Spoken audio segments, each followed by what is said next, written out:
Donc, rebonjour tout le monde. Je vais vous faire les solutions pour le numéro 1E, F et G dans cette vidéo-là. Donc, on y va avec 1E. Donc, ici, ça dit la probabilité que ma valeur Z soit plus grande que A et lorsque cette probabilité-là est égale à 0,89. Donc, si on reprend notre graphique, notre diagramme, on sait que de chaque côté, j'ai 50 et 0,50 ici aussi pour faire un total de 100. Donc, Z plus grand que A est égal à une probabilité de 0,89. Donc, ça veut dire que c'est certain que j'ai un côté qui est 50 qui est utilisé au complet. Donc, plus grand, on va vers la droite. Donc, j'utilise tout mon côté 50 ici. Et ça veut dire qu'il va me manquer ici une partie. Et cette partie-là, eh bien, c'est 39. Donc, comment je trouve le 39? Bien, j'ai fait 0,89 moins 0,5, puisqu'on l'a déjà ici. Donc, ça veut dire qu'il reste 0,39. Le 0,39, c'est cette partie-là ici. Donc, 0,39 plus 0,5, ça donne 0,89.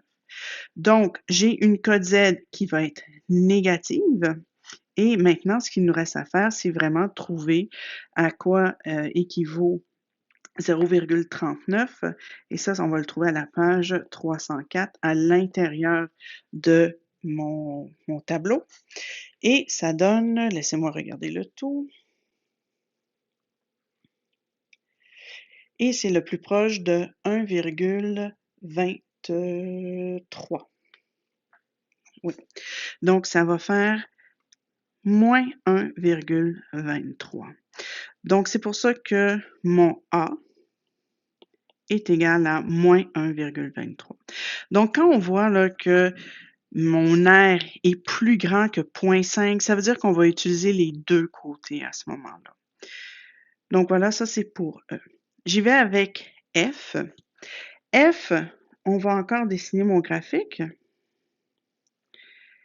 Et qu'est-ce que ça dit, F? F, ça dit quelle c'est la probabilité que ma valeur Z soit comprise entre 1,51 et la valeur A et que cette probabilité-là soit 0,0617.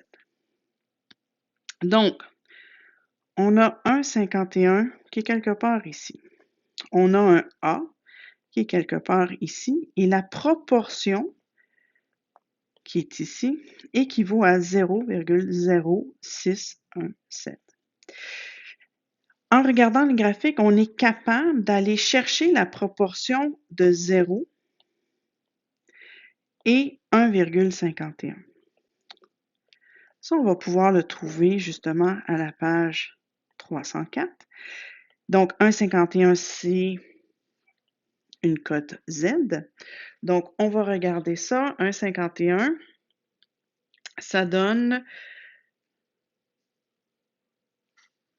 0, je vais le mettre en jaune ici, 0,4345. Donc, ceci, c'est la partie entre 0 et 1,51. Mais moi, il faut que je me rende jusqu'à A. Mais on sait qu'entre 1,51 et A, c'est 0,017. Donc, ce qu'on va faire tout simplement, c'est faire l'addition, qui va nous donner 0,4962. Et là, on va aller à notre page 304 pour trouver la code Z qui est associée à 0,4962 et ça donne 2,67.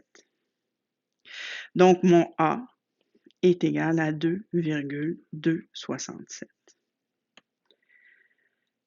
Si on va avec G, donc, comment qu'on lit ça?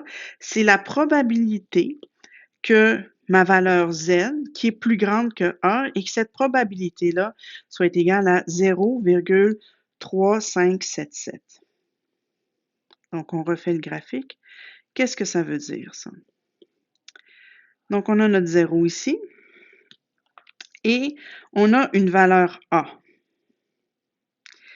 Et là, on dit, c'est la probabilité que mes valeurs Z, qui sont plus grands que A, est égale à 0,3577. Donc, c'est la partie ici à l'extérieur.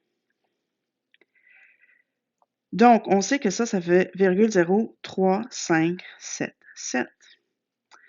Par contre, ce qu'on sait aussi, c'est que toute la partie à partir de 0 jusqu'au bout est égale à 0,500. Donc, ce qu'on va faire, c'est qu'on va enlever notre, on va soustraire 0,3577 et ça va nous donner, à ce moment-là, la proportion de 0 à A.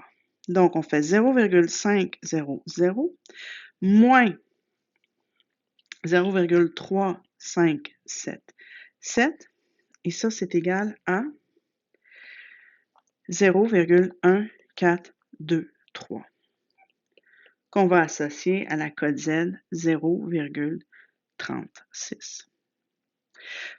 Donc, 0,1423, c'est vraiment cette section-là ici. Et à la page 304, bien, notre table part de 0, va vers les extrémités et c'est pour ça que on fait une soustraction là, pour aller voir, pour aller chercher notre A. Donc voilà, j'espère que ça va vous aider dans votre étude et je vous fais d'autres vidéos sous peu.